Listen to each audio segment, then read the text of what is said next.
Olá, sou Bruno Hoffman, essa é mais uma edição da Direto da Gazeta com os grandes personagens da vida social e cultural de São Paulo. Hoje temos o prazer de estar aqui com Tuane. Oi, tudo bem, Tuane? Tudo bem. Cantora, multi-instrumentista, que está lançando Mesmo. Pássaros agora. Isso mesmo, novo single de trabalho aí. Como que é? Já saiu, a música saiu, já ouvi. Isso. Vai sair um clipe. Vai sair um clipe, a música saiu no dia 10 de abril, né? Iniciando aí uma nova fase, preparação de singles para um álbum, meu segundo álbum. E o clipe vai sair agora no dia 23 de abril, uma quarta-feira, ao meio-dia. É muito importante fazer clipe? Ah, eu acho que é muito importante, principalmente assim, tem muita gente que se apega muito nisso, pelo menos eu adoro, né, ver o videoclipe do artista, e também você conquista um novo público, né, através dele, do clipe especificamente. Tem Do muita audiovisual. gente, isso, tem muita gente que gosta de consumir o audiovisual, não só a música em si, né, então eu acho que fazer do jeito que é possível fazer, né, gravar um visualizer, fazer às vezes um lyric vídeo, mas eu acho que é sempre importante ter esse material. Que pra mim, minha plataforma que eu mais gosto é o YouTube. O YouTube pra mim é rainha da internet. Exatamente. E lá, assim, eu descobri que é uma plataforma que tem me trazido muitas coisas legais, muita gente, através dos clipes, né, que eu já lancei, e que aí acabam assistindo aqueles vídeos mais curtinhos, Sei. né, vão ouvir as músicas também. Então, eu acho muito importante fazer para conquistar um público lá dentro também, né? Antes até que a gente já chegou nesse ponto, assim, os artistas hoje em dia, eles precisam também produzir conteúdos além das músicas. Sim. Você tá sabendo fazer isso? Qual que é o drama de um artista que não é só compor? Lembra, o Chico Buarque compunha, gravava e ia dormir. Lançava e pronto, vou descansar agora. Me liga aí quando tiver um show. Não é mais assim, né? Não é mais assim. Eu acho que tem o seu lado... Ainda mais um artista que está crescendo, como você. Exato. Eu acho que justamente por isso tem o lado bom e o lado ruim, né? Eu acho que o lado bom é que a gente não precisa ir muito longe, mas se a gente fosse uns 13 anos atrás, 15 anos atrás, não era possível, né, fazer isso. Eu imagino que 15 anos atrás eu não ia estar conseguindo lançar músicas de forma independente, divulgar elas de forma independente. Então a internet meio que possibilitou isso, né? Você faz seu conteúdo, você vai divulgando. Mas tem o lado ruim também, que é você ter que ficar fazendo muitos conteúdos, né? Muita coisa e ter que balancear isso para não te desfocar do trabalho artístico. Porque o pessoal né? pensa que é simples ligar a câmera e falar alguma coisa, mas é desgastante. desgastante. Tem que produzir, tem que pensar antes. Claro que pode ser um conteúdo de 20 segundos, de 2 minutos, mas é desgastante produzir aquilo. Exato. É desgastante porque eu, pelo menos, eu gosto de criar os roteiros, um cronograma, né? Eu tenho o cronograma dos conteúdos que eu vou fazer, pensando estrategicamente, né? Não só fazer o conteúdo e jogar lá. Sim. E, às vezes, um vídeo de 2 minutos, você fica 3 horas gravando, Claro. editando, fazendo tudo, né? Então, leva um tempinho também, né? Pra fazer isso. Mas está aprendendo. Tô aprendendo. No começo, eu engatei nisso mesmo durante a pandemia. É, porque não tem uma cantora independente, um cantor independente que não vem aqui que fale que realmente tem um peso nisso aí. Tem um peso. E eu acho que eu descobri como equilibrar, porque eu comecei durante a pandemia, né? E aí aquela coisa, você está em casa, obrigatoriamente, então acaba que você tem mais disponibilidade ali para fazer o conteúdo também. Mas depois, quando a gente começou a retomar, eu lembro que eu estava já meio de saco cheio, assim, tipo, nossa, fazer isso daqui. E eu tive que buscar um ponto de equilíbrio e entender para mim que não era criar um conteúdo do zero, mas quase que uma documentação do lado artístico. Do processo. Do processo. Então, eu vou gravar uma música, vou deixar uma câmera gravando ali, depois eu edito e transformo aquilo num conteúdo. Vou gravar um cover, vou gravar um vídeo da caixinha de música, alguma coisa assim. Então, fazer aquilo se tornar artístico também, e não só uma criação de conteúdo a rodo que fica pesando, né?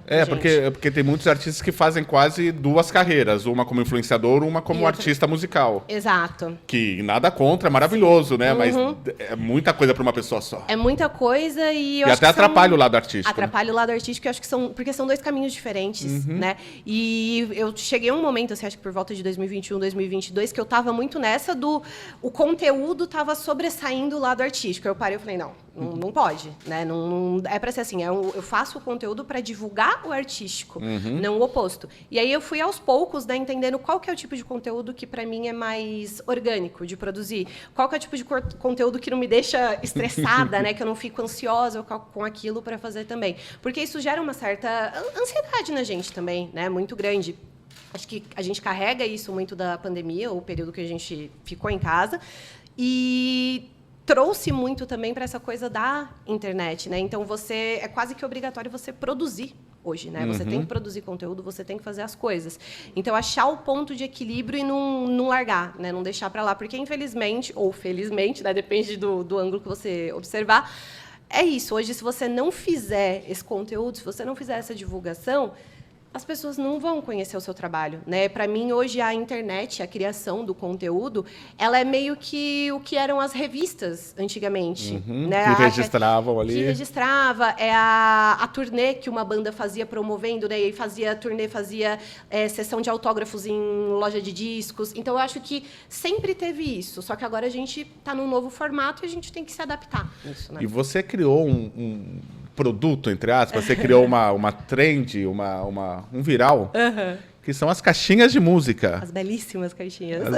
Que você talvez tenha feito até de forma meio despretensiosa e hoje você tem 1 milhão de acessos em alguns vídeos seus. Sim. É preciso dar um Da onde surgiu isso aqui? A famigerada, maravilhosa caixinha. Linda caixinha. Aqui, ó, mostra aqui pra... Olha lá, Fabiano. Aqui. Olha que beleza. A famosíssima caixinha de música da Tuane. Pois é. Ela surgiu, eu ganhei ela. De aniversário em 2012, 2013, mais ou menos. E eu achei muito bonitinho. Tanto é que a primeira música que eu fiz para ela se chama Valsa da Caixinha de Música, né? Eu não trouxe ela hoje, mas tem algumas opções aqui pra gente, né? E eu fiz pensando nisso. Vou criar uma música diretamente para a caixinha de música, que fica fofinho, né? Já fiz direto na partitura da caixinha e tudo mais. E aí ela ficou lá guardada por um tempo. E aí, quando eu fui lançar os singles, né, de trabalho do meu primeiro álbum, que foi o Metamorfose, eu falei, eu acho que é um momento para eu começar a usar, colocar umas músicas minhas. E aí eu comecei a colocar as minhas próprias músicas, né? E aí surgiu, né, da ideia da minha assessoria de por que você não coloca outras músicas também, né? Pode ser uma forma legal das pessoas descobrirem isso, porque claro, é um instrumento muito divertido. E às vezes as pessoas nem enxergam como um instrumento também, né? Mais um brinquedinho.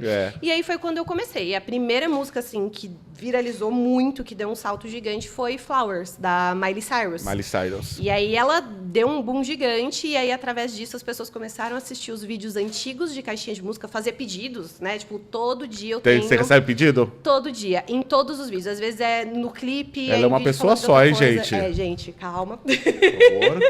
Mas eu busco atender todos os pedidos, porque é especial, né? As pessoas, elas querem ver como que fica, porque é uma coisa muito melancólica, né? Essa caixinha de música. Acho que ela traz uma sensação gostosa quando a pessoa escuta. E aí, desde então, vários vídeos viralizaram. Vídeos de desenhos, né? De animações que eu coloquei também, animações clássicas aí que... Sim. A geração mais nova gosta também bastante. Alguns clássicos do rock, alguns clássicos da MPB, enfim, fui colocando e foi viralizando. Porque temos aqui algumas, eu queria que você escolhesse alguma para mostrar pra gente aqui didaticamente. Adoro. Porque isso pode ser um objeto não muito popular hoje, mas, sei lá, na década de 30, 40, isso era que as meninas jovens tinham no quarto para ouvir ali uma musiquinha. Com a bailarina em cima. Com a bailarina né? que fazia, que ia rodando junto. Exatamente. Então, isso aí, para quem é mais velha... Isso é uma coisa muito nostálgica. Então, é muito nostálgico. Eu acho que é muito precioso. Né? Precioso, muito delicado, né? Muito delicado. Sim. Tanto é que, assim, já... É um jeito muito delicado, aliás, de fazer um marketing, no melhor sentido do termo, da sua obra. Exato. Da sua figura. Porque eu acho que falta um pouco na internet de delicadeza, né? O pessoal é muito grosseiro, é tudo muito jogado, às vezes, muito né? jogado. Essa é muito delicado, isso eu acho muito bonito. E cria, né, essa conexão. Conexão, né, de quem tá claro. ouvindo e quem... Vamos lá, quem vamos começar fez. didaticamente aqui, que a gente é ignorante musicalmente. Primeiro, a gente tem a partitura dela aqui. E aí ela tem uma clave de sol desenhada aqui de enfeite, porque ela não tá fazendo... Tá, é só pra mostrar que é uma coisa musical. É só pra mostrar que é musical. Tá. E aí a gente tem as linhas Ó, aqui. mostra pra câmera ali, por favor. Tá pertinho? Tá. A gente tem aqui as linhas, né, na horizontal, e cada uma dessas linhas são as notas. Tanto é que a gente tem aqui do lado as cifras, né, C, D, E, F, G, que representam cada uma das notas. Então, o C representa o Dó, o D, o Ré, o E, o Mi, e por aí vai. Tá. Isso daí dá um Google, você acha facinho. Isso é básico para quem é músico. Isso daí é básico. Tá. E aí, aqui a gente tem as linhas, então, né, pra gente saber qual nota coloca. E aqui nas coluninhas são os ritmos, né? Então a gente pode até... Vou tentar mostrar mais de pertinho, por favor. Tem uma linhazinha aí, que é uma linha inteira e uma que é pontilhadinha. Essa... Aí, ó, isso, a primeira linha... Você faz aqui. Ah, ele vai chegar aqui. Aí, ótimo. A primeira linha de todas ali, ó, ela é pontilhadinha, né? Se a gente vê, ela é toda picotada. Aí a segunda é mais forte, a terceira é picotada. Essa linha que é mais a inteira, ela é a cabeça do tempo, né? Da pulsação. Quando a gente está ouvindo a música, a gente começa a bater o pé junto, né? O ritmo da música seria o que é a pulsação aqui, né? O primeiro tempo. E aqui, esse tracejadinho é o que seria a subdivisão, né? Da metade do tempo, que a gente chama de contratempo. Então, a gente tem esse desenho rítmico aqui para ir encaixando. Só que, às vezes, você tem que fazer ou algumas alterações na própria melodia da música, que você vai colocar, que às vezes não cabe, né? Não encaixa direitinho, ou fazer as notas mais pertinho aqui, enxergar isso daqui de outra forma. Então, ele tem esse propósito rítmico, mas dependendo da música que a gente vai colocar, você tem que enxergar de uma forma diferente. Mas é basicamente isso. Aqui na horizontal, a gente tem as notinhas, e na vertical, a gente tem os ritmos das músicas. Aí você usa o que para fazer os furinhos? Ele tem um furador. Isso. Tem um furador por aí? Ela trouxe toda... Ah, muito obrigada. Aqui, ó. Trouxe tudo, bem preparada. Todas as ferramentas. Todas as ferramentas. Vamos aqui, a gente tem... Opa! Esse furadorzinho aqui, ó. Que é duro, dá uma dor no dedo às vezes. Mas ele aqui. Que aí é só a gente encaixar, né? É legal que você consegue ver. Aqui ele deixa um buraquinho para você ver qual é a notinha que você vai apertar. Para não errar. Isso, aí eu vou, ó, de exemplo aqui fora, que aí não vai ter nada. Aí você só encaixa, tem que ser num lugar bem certinho, e aí pronto. Voa um papelzinho faz um buraquinho. Fica aquela chuva de papelzinho no chão, e aí fez o buraquinho, fez a notinha. Que maravilha. Então você tem que colocar aqui primeiro. Isso aí demora quanto tempo? Uma hora? Não, é bem mais rápido. Dependendo rápido? da música, se é uma música mais familiar, por exemplo, essa daqui é Se Essa Rua Fosse Minha, né? E aí, como é uma música mais, a gente já e tem ela no ouvido, sabe as notas, canta com o nome da nota. Esse daqui eu acho que levou, tipo, uns 10 minutinhos para colocar. É bem rapidinho. É tanto buraco aí. É tanto buraquinho, né? A mão vai ficando quase automatizada. Vai ficar com aquele problema de tendinite, repetitivo lá. Já tive. E aí, essa daqui, por exemplo, foi rapidinho, mas tem algumas músicas... Que eu guardo aqui pra você? Por favor. Tem algumas músicas que a gente tem que fazer alterações, né? Porque essa partitura aqui, como eu mostrei, ela só tem notas que a gente chama de notas naturais, né? Que não tem alteração, não tem sustenido nem bemol. É dó, ré, mi, fá, sol, lá, si. Isso, são só essas. E às vezes você pega uma música que tem as notas alteradas, né? Tem um dó sustenido, tem um fá sustenido, e aí não encaixa aqui. Então você tem que transpor a música, né? Mudar de tom. Aí esse processo é mais demorado, né? Porque geralmente eu vou ao piano, tiro a música de ouvido na tonalidade original dela.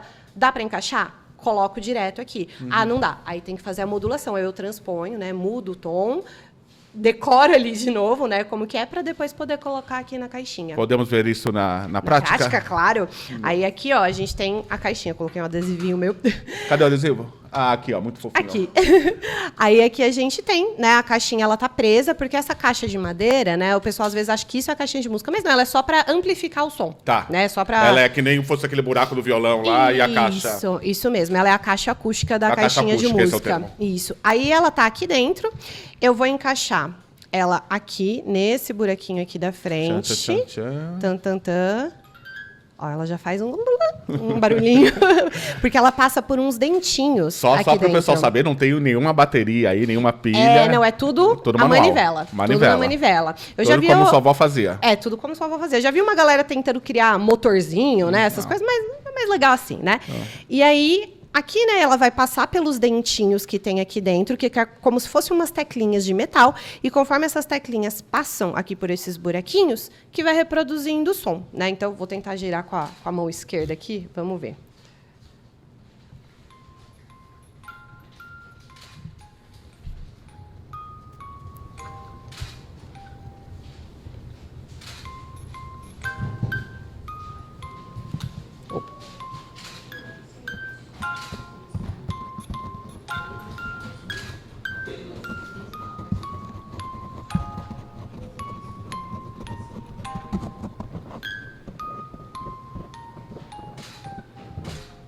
Que maravilha. Fofinho, né? Muito fofinho. Gente, por favor, eu não sei onde vende isso, mas compre isso para seus filhos, que isso é um jeito de iniciar uma criança na música. Muito. Eu dou aulas de música também. Sim. E eu tenho turmas de musicalização.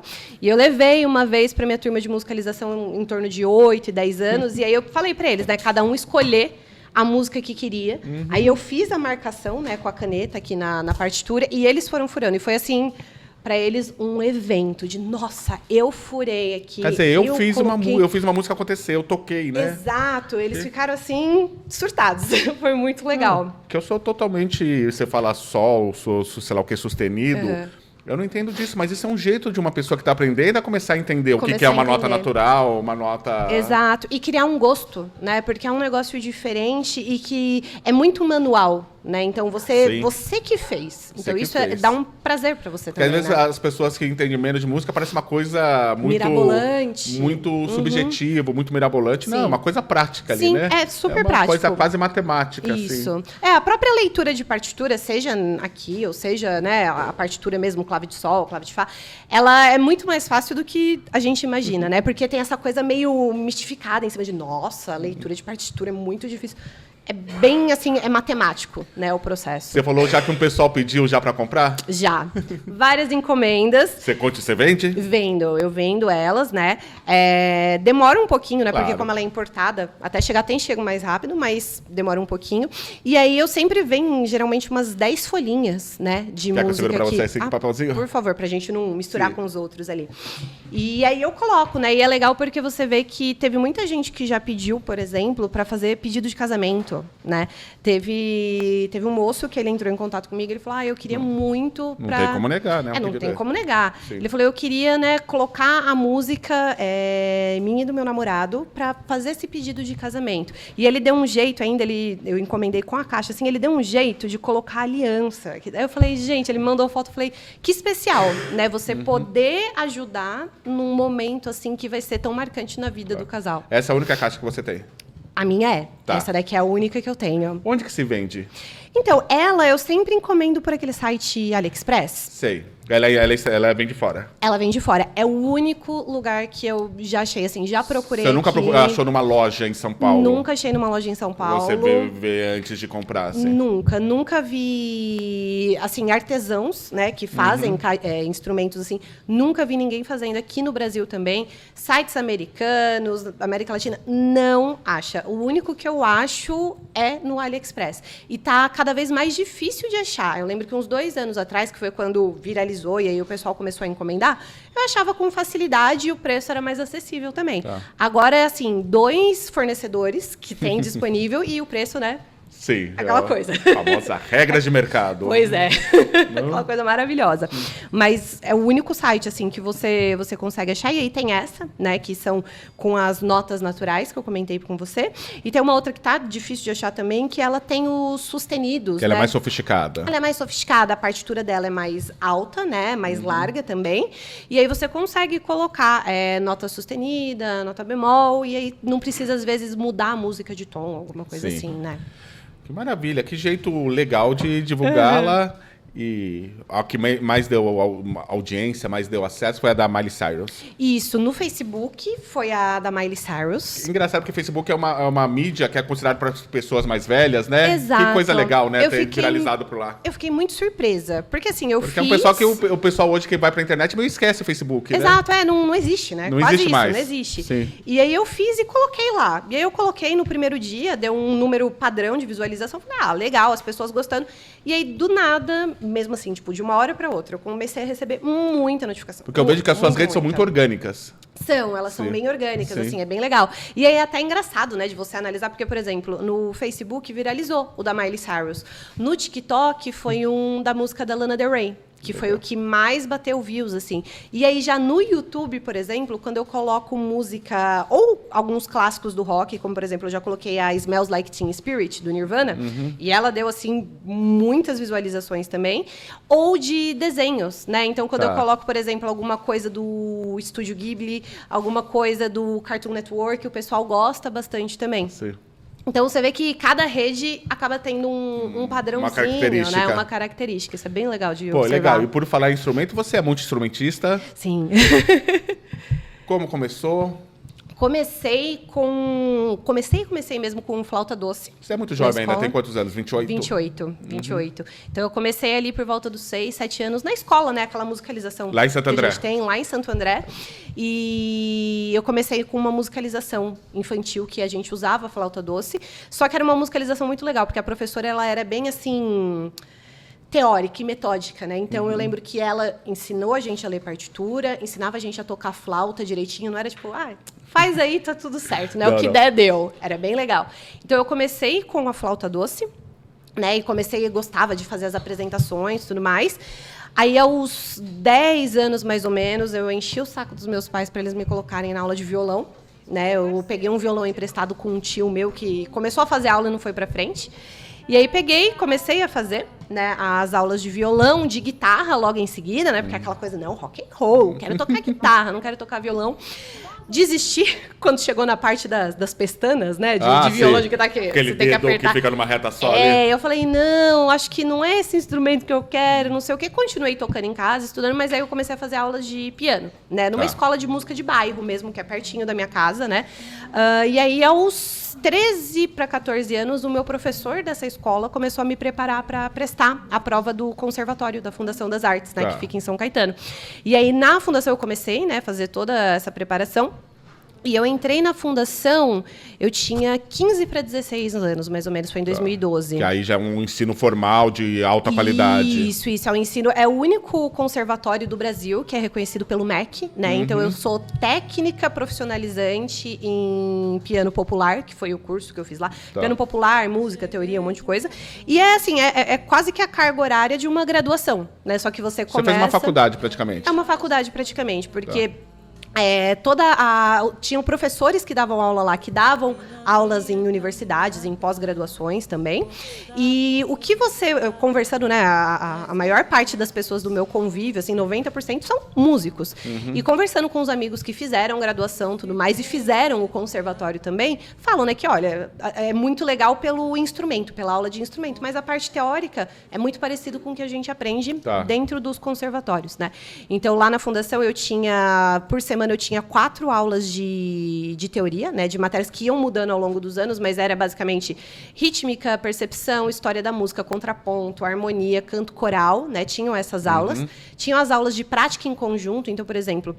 Eu fazia aula de piano popular, então a minha prática de conjunto era da música popular. Então, combo, né, quarteto de jazz, trio de jazz, tocar com Big Band, né, que eu fui arquivista da Big Band por uns anos. O pessoal acha que jazz não é popular, jazz é popular. Jazz é popular. Isso, jazz está dentro do popular. Isso, quando você pega... a diferença de música clássica para popular. Para popular, quando você pega assim, vou estudar piano popular. A gente aborda muito bossa nova e jazz. Legal. Né? E até assim, depende, né, da abordagem do professor e tudo mais, mas estudando mais do começo mesmo, né? Passando por toda a evolução do jazz e da bossa nova. Mas fiz essas aulas e aí eu tinha a minha aula de instrumento também, né? Que era uma vez na semana. Então, basicamente, eu falo que a fundação era a minha segunda casa. Tinha um sofá lá no saguão deles que eu até tirava uns cochilos quando eu estava cansada. Eu vivia lá também, né? Então, era muito dividido. No período, eu estava no colégio ainda. Eu estava no segundo ano do colégio, em 2012. Então, eu comecei a fazer a fundação. Eu estava no colégio. Saí do colégio, continuei lá. Só que logo em seguida, já comecei, né, a dar aulas de música. Então, sempre foi conciliando os dois. Então, você sempre teve certeza, desde os 15, 16, 17 anos, que sua carreira é dentro da música? Era. Até antes, nunca teve uma dúvida, se eu vou fazer uma faculdade de outra coisa? Não, nunca tive outra dúvida. Eu até pensava assim, eu lembro que os professores, né, do colégio, sempre, nossa, vai prestar vestibular? Tem que ter a segunda opção de curso. O que você colocaria? Até pensava, né, eu falava, moda, adoro também, para mim é muito importante, talvez moda, talvez filosofia, né, umas coisas assim. E só que nunca... Passou pela minha cabeça de vou fazer. Era só tipo, tem que colocar uma segunda opção aí. Então vamos colocar. Mas que eu descobri, assim, que era isso que eu queria fazer, eu acho que por volta dos 10, 11 anos. E a música anda muito, a moda anda muito com a música e vice-versa. Muito. São símbolos que andam conjuntamente. Sim. Pra mim é tudo muito... De expressão, né? Isso. Individual, assim. Exato. E coletiva. E coletiva também, né? Sim. E pra mim é uma coisa que, desde sempre, foram as duas linguagens que eu consigo me expressar muito, né? E eu acho que tanto artisticamente, politicamente, né, socialmente também. Sim. Então, eu acho que sempre uma andou lado a lado, né? Tanto é que, para mim, desde que eu comecei, eu participei de muitas bandas, né? Ao longo da Banda vida. cover, por exemplo. Cover, autoral Tá. também, banda de baile, casamento, já fiz de tudo. E eu lembro que desde sempre, para mim, porque tem algumas pessoas que enxergam, tipo, moda como é roupa que eu tô colocando como e tudo fosse bem. superficial, assim. Como uma se coisa. fosse superficial. E desde sempre trabalhando nisso, né? Tipo, fazendo shows, mais tarde gravando clipes, fazendo fotos. Eu comecei a ver o quão importante é e quão não é superficial. Né? É muito profundo. E se você usa aquilo ao seu favor, você consegue comunicar a sua arte de um jeito muito mais efetivo. Né? E por falar em arte, como essa transição para uma carreira solo, você lançou um álbum ano passado, Metamorfoses Isso. ou Metamorfose? Metamorfose. No singular. Isso. É uma coisa, até explodir, até pegar, é um processo. É um processo. Como fazer essa transição e equilibrar o que você quer passar, seus anseios artísticos, com uma música popular também? Porque também é uma delícia ouvir as pessoas cantando. É muito bom. Sim, além de dar um retorno financeiro, é importante. É prazeroso, né? É prazeroso. Você vê as pessoas cantando uma coisa que você fez. Do que fazer só uma coisa muito hermética, muito complicada. Exato. Como equilibrar isso? Porque é uma coisa que eu falo para muita gente que vem aqui. Eu sinto que tá uma volta das canções na música brasileira. Sim. Ficou uma época muito de música rápida, de música mais Pra dançar, Pra dançar. talvez, né? Uhum. E hoje tá voltando uma música mais reflexiva, que você faz parte desse processo. Sim. Como que você tá vendo esse processo? Como lançar um disco? Como pensar uma música? Olha, pra mim, esse processo foi de aprendizagem também, porque assim, eu saí de dentro do conservatório, e não individualmente, mas meio que o coletivo, a instituição, tem aquele pensamento a música boa. Né? O que é música boa? O famigerada música boa, né? Exato. O que é a música boa? O que é a música ruim? A música boa, ela tem que ser difícil, né? Ela tem que ser técnica para ela ser boa, para ter o seu valor. Tem que imitar Tom Jobim. Exato. Então, eu saí de uma luta com isso, porque eu nunca concordei com isso, né? E eu saí de uma luta... É uma questão até social esse papo de música boa e música ruim, né? Exato, porque a música boa, então, é o quê? A música erudita? É o que é consumida pela classe média alta, Exatamente. Uma coisa meio erudita, né? E eu sempre fui muito contra isso, né? E eu batia de frente, até com alguns professores, né, dentro da instituição. Porque tem professor conservador, né? Tem, claro que cacete, tem, né? tem pra caramba. E foi uma pesquisa comigo mesma de eu encontrar, porque eu gosto de coisas um pouco mais técnicas, por exemplo, uma harmonia mais diferente, talvez um pouco mais rebuscada, que não seja tão óbvia, mas num sentido bom, né? Não que seja uma coisa difícil. Então eu gosto de trazer isso e ser ouvível. Não aquela coisa que você começa a escutar e fala, gente, mas que coisa chata, não tô entendendo, é maçante. Você saiu do lugar comum para facilitar a sua audição, para só não se repetir, mas não para ser difícil. Exatamente. Mas porque eu acho é que nem aquela música pessoa que não tem muito ser repertório difícil. e usa o seu repertório de fala não para ser pedante, mas para se comunicar com mais gente. Exatamente. Né? E aí foi É de um uma jeito diferente. pesquisa, né, dentro de... Eu comecei a lançar as minhas músicas solo e as minhas composições também, né, porque nas bandas que eu participava, as minhas composições meio que ficavam só para mim. Tá. Né, os outros que compunham. Às vezes eu compunha numa linguagem misturando um pouquinho mais da MPB, que não combinava com uma banda de rock, né, rock clássico e tudo mais. Então, eu comecei, dentro do meu próprio repertório, buscar o que eu gosto. Tipo, eu gosto de uma harmonia um pouco mais rebuscada. Eu gosto de falar sobre temas, talvez um pouco não tão comuns, né? Tipo, vamos falar sobre saúde mental, só que de uma forma um pouco mais poética. Só que como isso vai ser acessível e vai comunicar com as pessoas? Porque não adianta eu fazer música só pra mim. Claro. Eu tenho que fazer... Eu acho que a música, a arte, ela só é arte quando ela comunica com outras pessoas. Isso, quando ela liga. Exato. Porque essa é a função dela, né? Ela se conectar com as pessoas e fazer as pessoas se sentirem abraçadas por aquilo. Senão não serve pra nada. Senão não serve pra nada, senão é só um enfeite, né? Pra mim é só um enfeite. Decoração. Então, decoração. E aí eu comecei a pesquisar, né? E eu acho que isso é muito legal porque tem músicas que tem músicas que me surpreendem, que a harmonia às vezes é um pouquinho que seria o que é mais não tão comercial. Só que acaba caindo no gosto, né, do pessoal. Só que tem aquelas também que eu não é de propósito, né? Eu não penso, tipo, eu vou fazer uma música comercial. Não, mas ela vem, né, mais simples. Às vezes, entre muitas aspas, né, esse simples. Entendi. Mas que acaba conectando mais com as pessoas e abre as portas para as pessoas ouvirem os outros trabalhos. Né? Então, isso é muito legal também. Antigamente chamava-se música de trabalho. Música de trabalho, que é aquela que comunica com mais gente para as pessoas entrarem e aí cada um gostar do que gosta ali dentro do álbum. Exatamente. E assim, se a gente for pegar, né, músicas grandes clássicos, seja da MPB, seja do rock, elas são mais comerciáveis e é o que gera o fã, porque aí a pessoa gosta daquilo e ela vai conhecer o álbum, que tem os lados B, né? Tem essas coisas assim. Pega mesmo o Tom Jobim, a Garota de Ipanema é a mais popular, mas vai pegar lá o Álbum Urubu, Stone Flowers, aí... Exato. Aí é uma obra um pouco mais hermética, então ele abriu a porta com o Garota de Ipanema para o pessoal entrar. Sim, o barquinho ali na Bossa Nova. Sim, e ter a possibilidade de as pessoas que querem gostar do que é mais comercial do Tom Jobim, elas gostam. As pessoas que querem se aprofundar, elas se aprofundam e tá tudo certo, né? E todo mundo sai ganhando. E todo mundo sai ganhando. Sim. Exatamente isso. E você também... Antes eu queria que falasse, para quem não te conhece, para ouvir uma música sua. Qual que é a sua música preferida sua? Jabuticaba. Jabuticaba, sempre. Não vou pedir para você tocar aí, porque você não cantar, porque você está sem instrumento.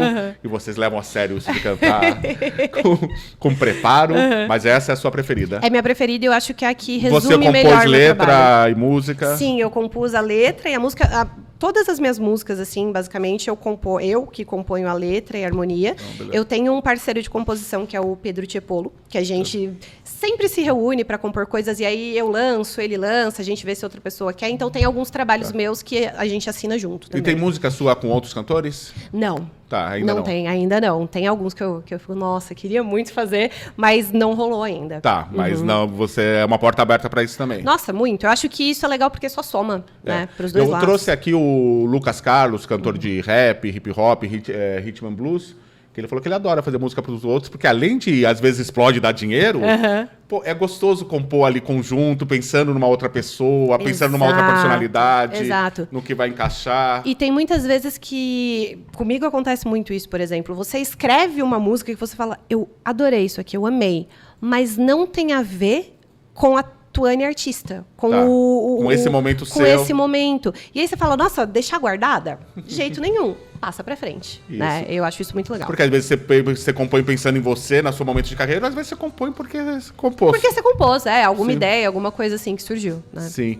E há uma série de festivais agora que está trazendo essas músicas mais autorais, como o Tranquilo SP. Como você vê esse movimento de artistas que estão se reunindo em festivais? Tranquilo você não participou ainda? Não participei. Alô, Tranquilo SP. Alô, Tranquilo. Por favor, hein? Tá? Segunda-feira você está disponível. Eu tô disponível, tá? Com banda, voz e piano, que mandar. Vários formatos. Vários formatos. Você tá vendo? Você tá realmente percebendo esse movimento de artistas mais, né, com violão, mais orgânicos? Tô percebendo bastante isso e eu acho que tá trazendo uma volta da MPB mesmo, né? Porque eu acho que a gente ficou durante muito tempo aquela nova MPB, né? Que é um pouquinho mais pop, mais chicletinho, tem alguns beats, né? Não é uma coisa completamente orgânica.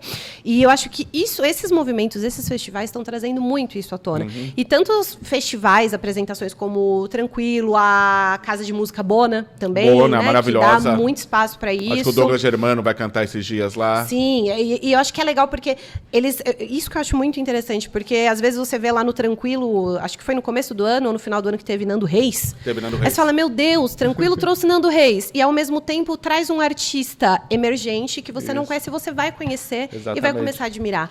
Né? Porque pode não ter um público gigante, mas ele dá uma credibilidade para quem participa. Exato. O que é muito importante. Uma coisa, os números são importantes, mas a credibilidade, uma obra consistente, né? Que você tem para apresentar. Sim. E você, aliás, também produz seus clipes? Eu produzo meus clipes. Que tá saindo um clipe agora dia 23. Isso, dia 23 de abril sai o clipe de Pássaros. Como foi esse processo desse clipe? Nossa, doideira. Do famoso Vida Louca. O Vida Louca, o famoso Vida Louca. Esse foi um clipe que do ano passado, com o último que eu lancei, que foi o de Tempo Perdido, né? O penúltimo, na verdade.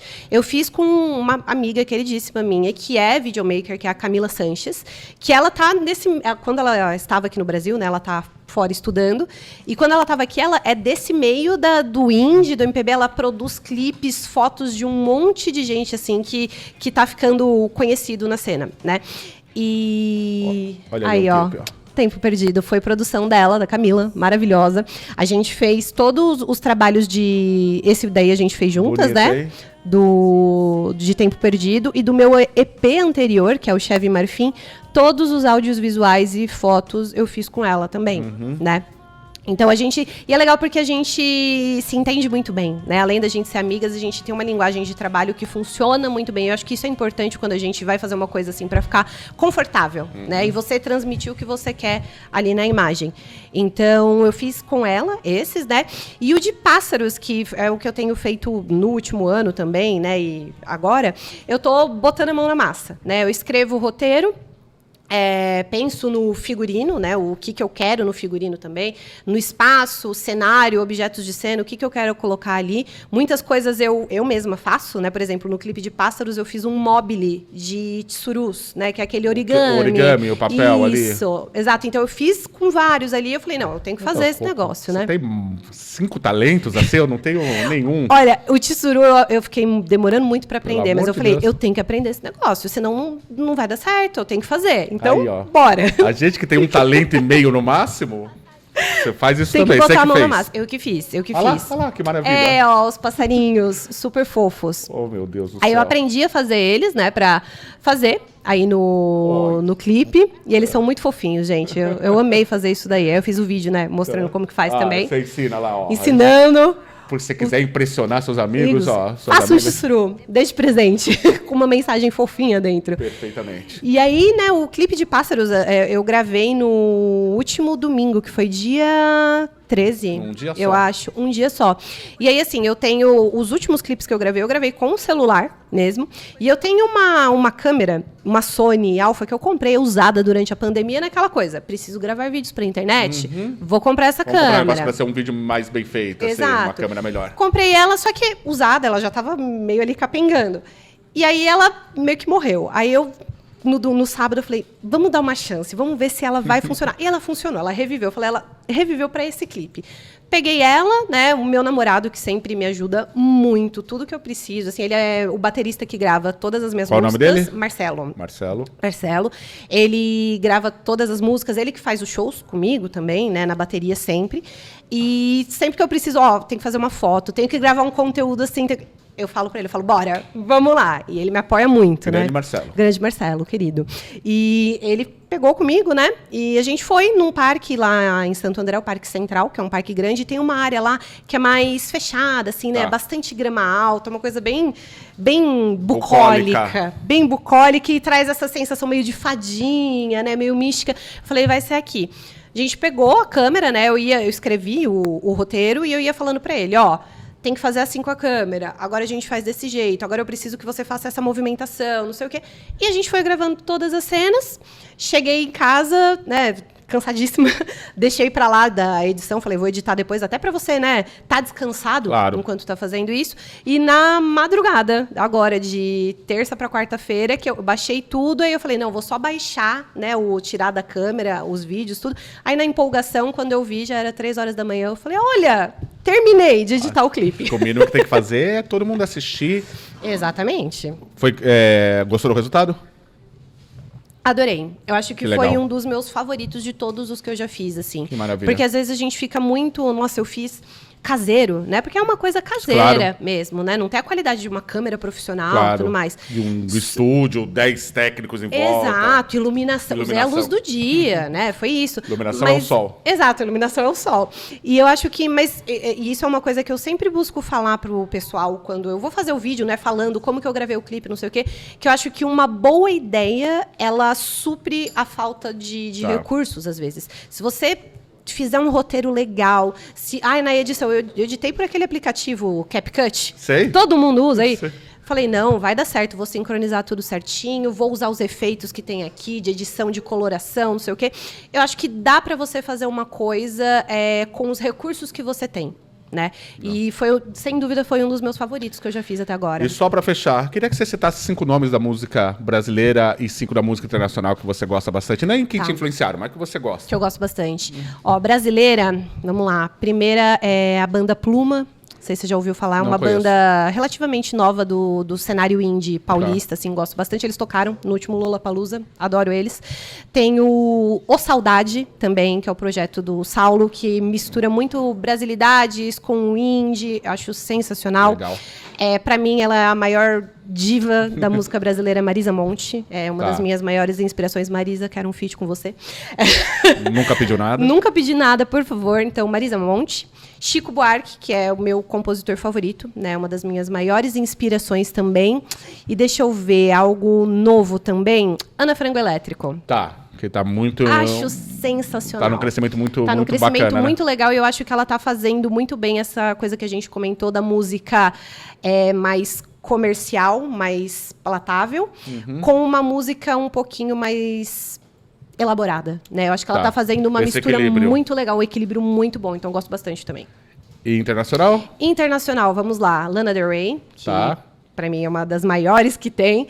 Cuidado que isso dá polêmica na internet. Dá polêmica, eu falo, gente... Eu falar dessas cantoras. Pois é, dá polêmica, mas Lana, pra mim, ela é uma grande inspiração também.